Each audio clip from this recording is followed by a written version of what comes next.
जब उसका बोलबाला था, पूरे इजराइल में और आसपास के सारे क्षेत्रों में शांति थी। और सुलेमान के राज्यकाल को इसीलिए स्वर्ण युग, इजराइल के स्वर्ण युग कहा जाता है।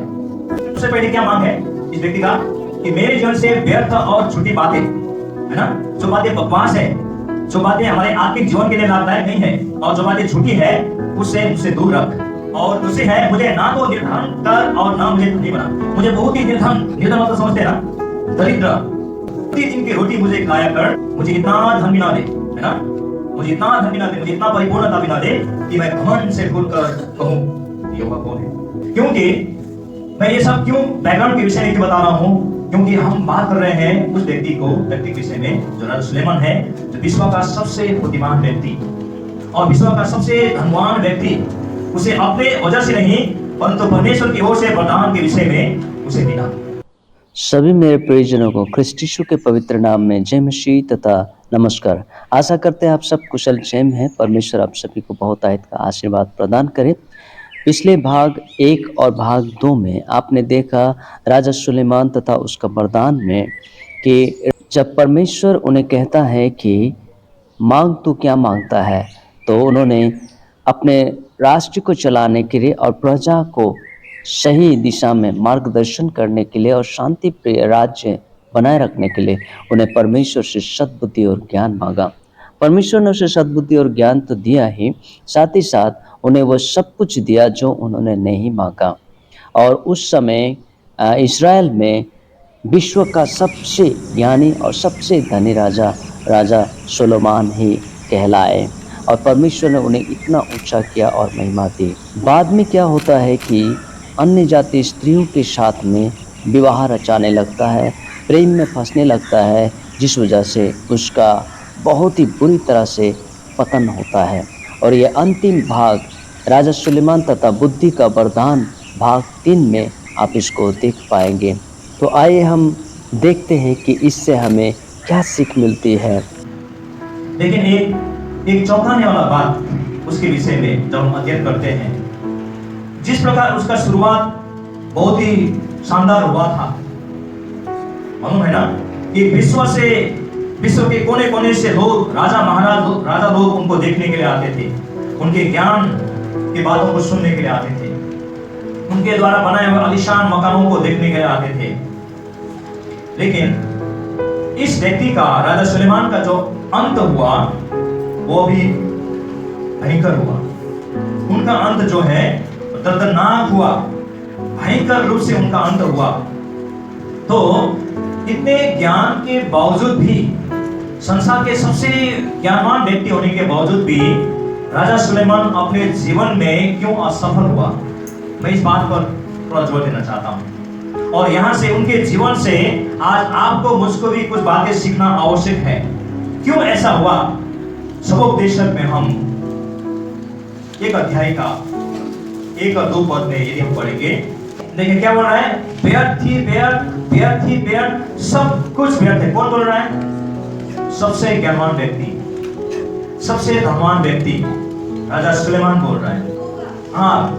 आदमी लोग इतने परिश्रम करते हैं इस पृथ्वी में रह करके, परिवार बोलते हैं, बच्चे बोलते हैं, है ना, और भविष्य बोलते हैं, प्लानिंग करते हैं, तो उस परिश्रम का क्या लाभ होगा?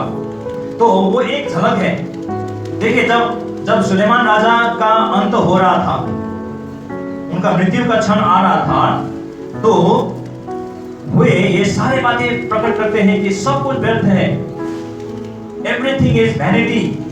संसार में कोई भी चीज, है ना, इस आकाश के नीचे पृथ्वी में जो कुछ होता है ना, वो सब कुछ व्यर्थ है ना। एक धनी व्यक्ति भी मरता है, गरीब व्यक्ति भी मरता है, एक धार्मिकता में जीने वाला भी उसी का वो अवस्था होता है, जो दुष्टता में जीता उसका भी वही अवस्था होता है।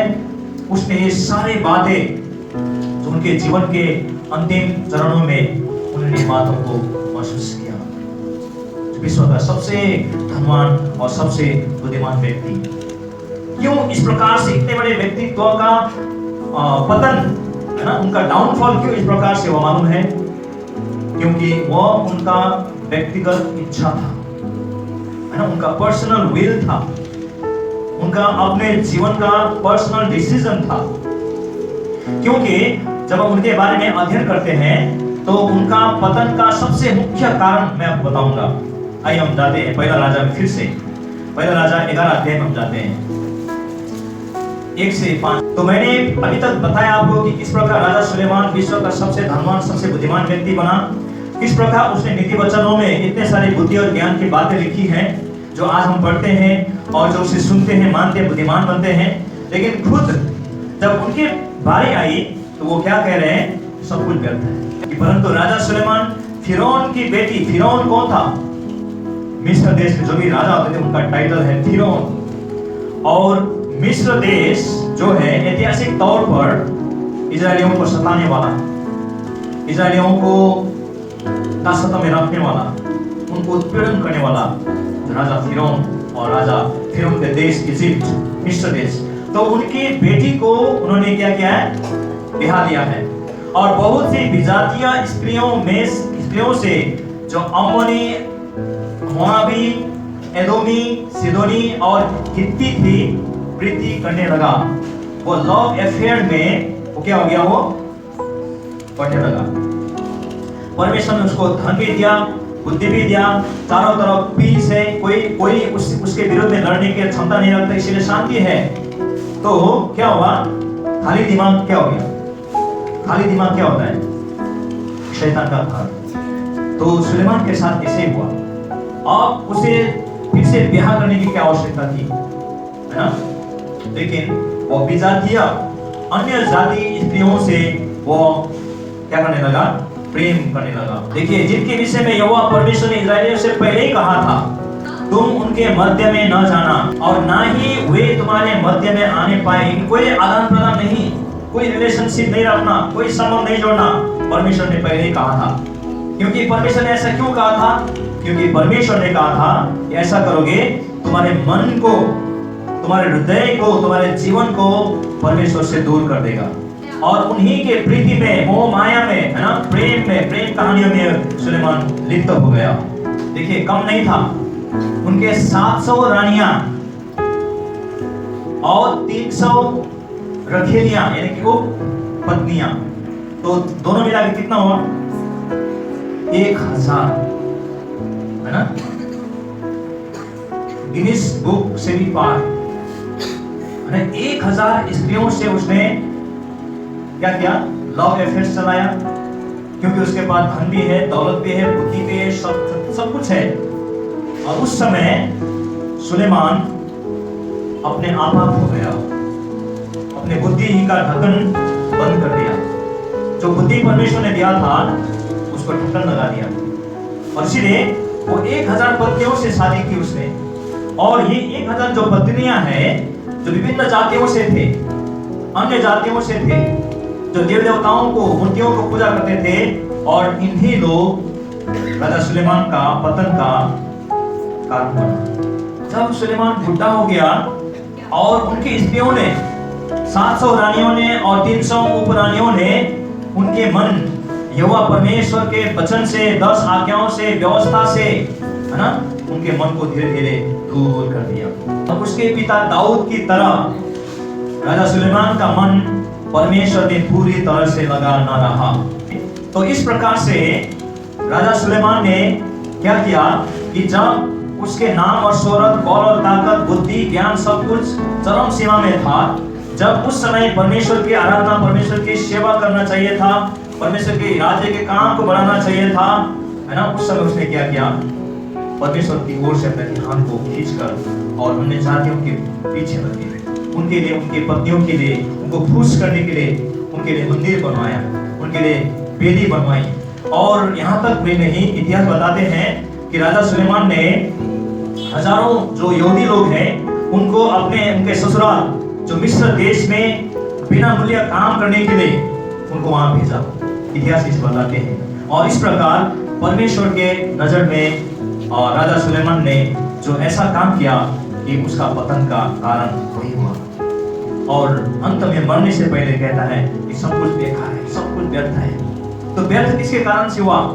उसके अपने कारण से हुआ, उसके व्यभिचार के कारण से हुआ, उसके सांसारिक अभिलाषा के कारण से हुआ। और उसका पतन इस प्रकार से हुआ। 9वां पद, मन सब वस्तुओं से अधिक धोखा देने वाला होता है और उस मन में असाध्य रोग लगा हुआ है, और उस मन का जो गहराई का भेद कौन समझ सकता है। तो यहाँ पर मन लिखा है ना, हार्ट, तो इसका बहुत सारे अर्थ हो सकता है। मन, अंग्रेजी में हार्ट लिखा है या तो माइंड लिखा है, तो इसका जो मुख्य अर्थ ये हो सकता है कि वो हमारे शरीर में, सारे शरीर में खून पहुंचाने वाला हृदय नहीं, वो मांस के हृदय नहीं, बल्कि मन का मतलब ये होता है जो हमारा असली व्यक्तित्व, हमारे विवेक, हमारी कॉन्शियंस, जो हमारा रियल मैन है ना। हम सब के अंदर में एक रियल मैन है, जो इनर मैन जिसको बोलते हैं, भीतरी मनुष्यता। ये जो दिखाई देते हैं ये बाह्य मनुष्यता है ना, ये फिजिकल बॉडी केवल है, लेकिन इस फिजिकल बॉडी के अंदर में एक मनुष्यता रहता है जिसको हम इनर मैन कहते हैं, उसे हम मन कहते हैं, उसे हम हृदय कहते हैं, और वो बहुत ही छवि है ना। मैं इस समय क्या सोच रहा हूँ यहाँ पर कोई नहीं जान सकता, केवल मैं जानता हूँ और परमेश्वर जानता है। लेकिन यदि हमारे जीवन में ना परमेश्वर प्रति के डर नहीं है और परमेश्वर के क्रोध को हम सम्मान नहीं करते हैं, तो क्या होगा मालूम है, आपका मेरा भी पतन आसानी से हो सकता है। एफिसियों के पत्री में हम थोड़ा देखेंगे, एफिसी 5 अध्याय और उसका 14 और 15 पद। आज आपको मुझको ये बात जानना है, क्योंकि हम पूरे दिन में हम जी रहे हैं, बहुत ही कठिन परिस्थिति में हम जी रहे हैं। प्रभु ने अब तक हमें जीवित रखा है, प्रभु ने हमें संभाला है, लेकिन ये बात सही है कि हम पूरे दिन में जी रहे हैं। और इस कारण से निर्बुद्धि ना हो, और ध्यान से समझो कि प्रभु की इच्छा क्या है, कि परमेश्वर की योजना क्या है मेरे लिए, मेरे परिवार के लिए, मेरे कलीसिया के लिए, मेरे आत्मिक जीवन के लिए, मेरे दैनिक जीवन के लिए, मेरे व्यक्तिगत जीवन के लिए, पारिवारिक जीवन के लिए परमेश्वर का इच्छा क्या है।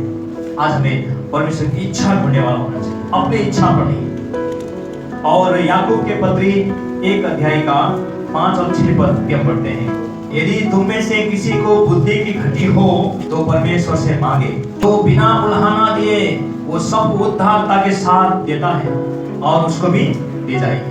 और विश्वास से मांगे और कोई संदेह ना करे, क्योंकि संदेह करने वाला समुद्र की लहर के समान है, और जो हवा से और बहती है और उछलती है। तो इसीलिए आज यदि हम अपने व्यक्तिगत जीवन में, पारिवारिक जीवन में यदि कुछ ऊंच नीच हो रहा है ना, पति पत्नी के संबंध में यदि सही ठीक ठाक नहीं चल रहा है, तो हमें जान जाना चाहिए कि हमें बुद्धि की कमी है, क्योंकि परमेश्वर की ओर से आने वाली बुद्धि ही हमें सही मार्ग में ले जा सकता है।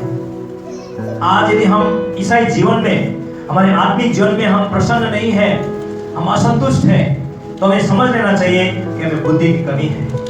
हम यदि किसी को क्षमा नहीं कर पा रहे हैं, हम अपने अपने अपने विश्वासियों के बीच में है ना कलह है, प्रेम नहीं है, मसीही प्रेम नहीं है, भातृ स्नेह नहीं है, तो हमें समझ आना चाहिए कि हमें बुद्धि की कमी है। केवल परमेश्वर की बुद्धि ही हमें सही मार्ग में ले सकता है। और यानी कि जो कोई आज प्रभु के वचन और संगति में, उसके अनुशासन में रहते हैं, उसके वचन, उसके आदेश यदि कठिन भी हो, उसे पालन करने के लिए दृढ़ निश्चित रहते हैं, तो प्रभु ने कहा है कि मेरे वचन को जो सुनते हैं, उस पर चलते हैं, वो एक ऐसे व्यक्ति है, बुद्धिमान व्यक्ति है। तो हम देखते हैं कि हमारे दैनिक जीवन में, हमारे जीवन के छोटे छोटे निर्णयों में हम क्या निर्णय ले रहे हैं, है ना। परिवार में बच्चों के लिए क्या निर्णय ले रहे हैं, क्या प्लान कर रहे हैं, बच्चों के भविष्य के लिए हम क्या योजना बना रहे हैं। हम लोग अक्सर सोचते हैं ये तो संसारिक बातें हैं, है ना, ये तो हम अपने आप कर लेंगे, हमें किसी को पूछने की आवश्यकता नहीं है, हमें इसके लिए प्रार्थना भी करने की आवश्यकता नहीं है, क्योंकि हम खुद कर लेंगे।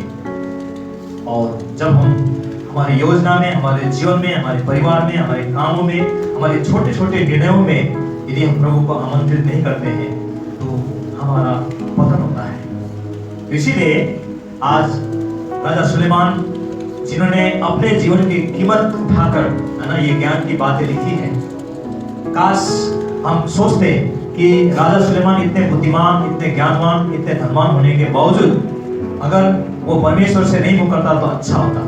लेकिन मरते मरते भी उन्होंने जो ज्ञान की बातें आज हमारे लिखे गए हैं, वो हमारे लाभ के लिए, और हम अच्छा करते हैं जब हम इन बातों को गौर से पढ़ते हैं और प्रार्थना के साथ उसे ग्रहण करते हैं, हमारे जीवन के छोटे छोटे निर्णयों में, हमारे जीवन के छोटे छोटे योजनाओं में हम प्रभु को आमंत्रित करते हैं और प्रभु को काम करने के लिए देते हैं, तो निश्चय हमें प्रभु सफलता देगा। अन्यथा हम अपने वजह से हम दोषी ठहरेंगे और हम पतित हो जाएंगे। तो प्रभु हम सबको आशीर्वाद करें, जो कुछ भी प्रभु ने हमें दिया है उस क्षमता को हम पहचाने, हमें प्रभु ने जो कुछ भी दिया उसे हम पहचाने और उसके राज्य के लिए हम प्रत्यक्ष अप्रत्यक्ष रूप में अपने जीवन से योगदान देने के लिए तैयार रहें और परमेश्वर हमें कभी भी नहीं छोड़ेगा। परमेश्वर ने कहा है कि मैं तुम्हें कभी नहीं त्यागूंगा और कभी नहीं छोड़ूंगा, बशर्ते हम उसके पीछे लगे रहे। प्रभु हम सबको इस छोटी वचन के द्वारा आशीष और अनुग्रह